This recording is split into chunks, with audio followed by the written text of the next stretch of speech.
جنين السوري على المايك على المايك على المايك. وحشد لك هديك المرة نكت لك اختك، بس هالمرة راح انك لك هالسلالة. اسمع ولاك. الطفل عم يتطاول على استاذ، هو بالواقع تلميذ كان يشحت كلمات كل احد اكتب الديز. واحد شد انت طفل طيزك نظيف يفضح عرضك شو لذيذ.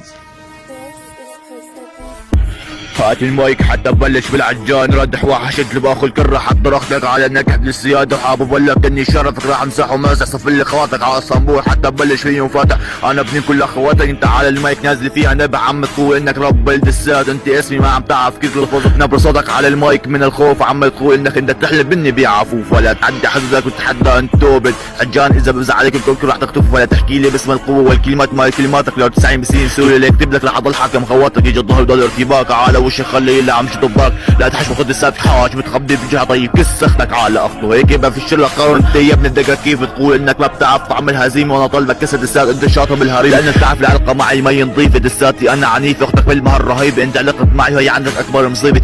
انت غرقت بحر من خوفي يعني لما تفكر تتحداني بفضل بي اختك يطافي ويبدع مني هذا البنج صح وعواف مين سب حاله بده السياق بتفتح سوقها. ركز في كلامي لا تعمل فيه اخ وبندو عادي ما بواخذ اختك من دسات هي محروقه كانه كلامي عم ينخرب بعقلك بعد فيك سكت قلبي وانا طالبك كسر السات. انت عم تهرب مني لانه من اسلوبك ما انك واثق. عم تهرب يا اخي المنوكي ها؟